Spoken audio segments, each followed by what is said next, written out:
Hi and welcome back. In this video, we're going to go through a short example and explanation of how we do modeling or applications with quadratic functions. So the applications that get used with quadratics are typically some sort of movement, and they're often a movement just straight up and then back down. So any more complicated movement requires other types of functions, but if we're just throwing something up in the air or launching something directly straight up and then it falls to the ground, we can use a quadratic function to model this. So I'm going to show you kind of generally what these problems tend to look like, and then we'll work through one specific example.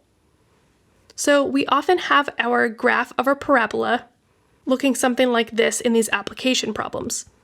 Something that also makes these applications unique is that we typically use an input variable of t to represent time, and then the output is h of t, or something of t, which typically represents the height. So the input is a certain time, and then the output is the corresponding height of the object at that time. So whatever object we have starts at some height at time equals 0, then it goes up in the air as time passes, so its height gets higher, and then it starts coming toward the ground as the time further passes. So it goes up to the highest point, and then the height decreases as we go to where it ends, where it hits the ground. So we might draw the whole parabola, but really we're only interested in a portion of it. We're interested at time equals 0 when the object starts moving, and then at the time where the object hits the ground. So in this way, I like to talk about the domain of the model. So the whole function has a domain of all real numbers, but here we're going to look at a specific domain just for this application example. So the domain of the model will start at t equals 0, and it will end when the object hits the ground. This is basically just the input values we care about. So I'd write this as the interval from 0 to whatever that time where it hits the ground is. As part of this, I just want to comment that we don't use any negative times. So if we're using some sort of real-world example, we're starting at time equals 0, and any solutions that have a negative time, we don't really care about. Those don't actually apply. So the next type of question you might be asked in these applications is, when does the object hit the ground? So specifically, I interpret this as, when is the height of the object equal to 0? So the object will hit the ground whenever the height is 0, and so what we do is find the horizontal intercept at a positive time 0. So we want to know, when is this height 0? Those are the horizontal intercepts, and specifically we care about the one that has the positive time. So that negative time value we don't care about. We want to know, when does it hit the ground at some positive time t. Then another thing you might be asked is, what is the object's highest point? So here this is going to be the vertex. The object is going up and then coming back down, and that highest point is at the vertex. So if the vertex is hk, h represents the time at which it reaches its highest point, and then the height it reaches is that output value k. So the object's highest point is that vertex output value, the k. So this is really abstract. Let's do it with a specific example. So let's say we have a rocket that's being launched from the top of a cliff. This is a pretty made up example, so if we were using real physics, it would not look like this. So just go with me, this is just for illustration purposes. Then the height of the rocket can be modeled by the following.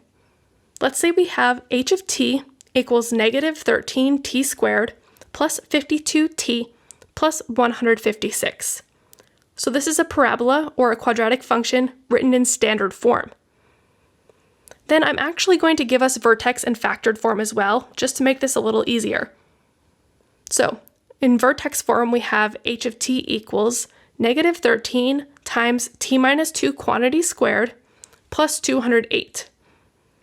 That's vertex form. Then for factored form, I have h of t equals negative 13 times t plus 2 times t minus 6. Then in this example, let's just say that t is some amount of seconds, and h of t is the corresponding height in meters. Okay, so the questions I want us to answer are, when does the rocket land on the ground? What is an appropriate domain of the model? And how high does the rocket get?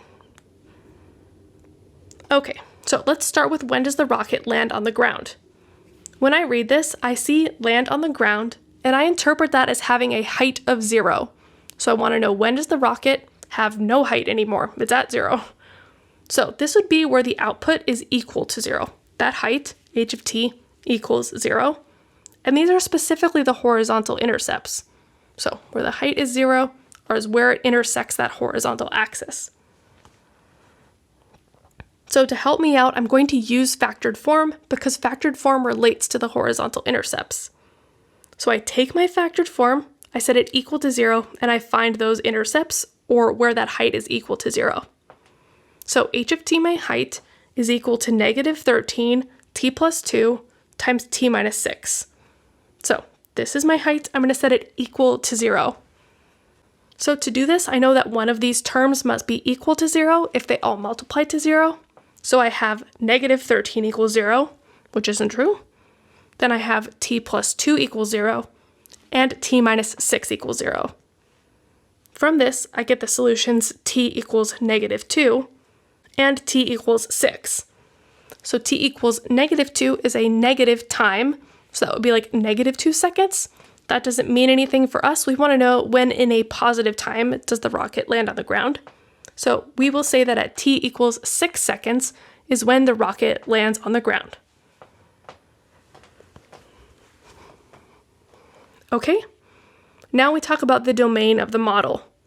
So for this model, we care about the times, the input values, for when the rocket is moving. So for us, this starts at t equals 0 seconds when the rocket launches, and then it ends when the rocket hits the ground. And we just found that this was at 6 seconds. So 0 to 6 is our domain, and I'll include those endpoints.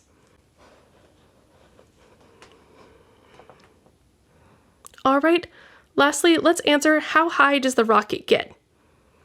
So the peak of the height is going to be at the vertex. So I'm going to use vertex form to help me out here. So the vertex form tells me that the vertex is 208. So I'm taking the h and the k value, that's 208. Then if I interpret this in the context, this tells me that at t equals 2 seconds, that's the input, the h value, the rocket reaches its maximum height, which is 208 meters. So t equals 2 is seconds, and then h of t equals 208 is that height, and that's the maximum height, 208 meters. Okay, so I just want to show you we could also graph this. Here is the function graphed. I used standard form, but they'd all give you the same thing. And I just want to point out some features. So we see the highest point, that's 208. So that corresponds to our vertex, which is our value for that answer of how high does it get, which was 208 meters.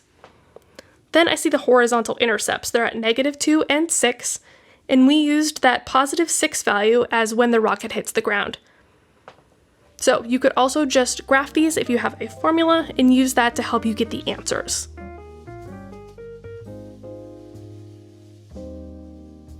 Alright, so that's a little bit of how these application problems work. At this point, there are almost always some variation of this, where we have an object that goes up in the air and then comes back down. My recommendation is to just find the keywords that either correspond to the time or the height, and then go from there. That's it for this one. Thanks so much for watching, and I will talk to you in the next one.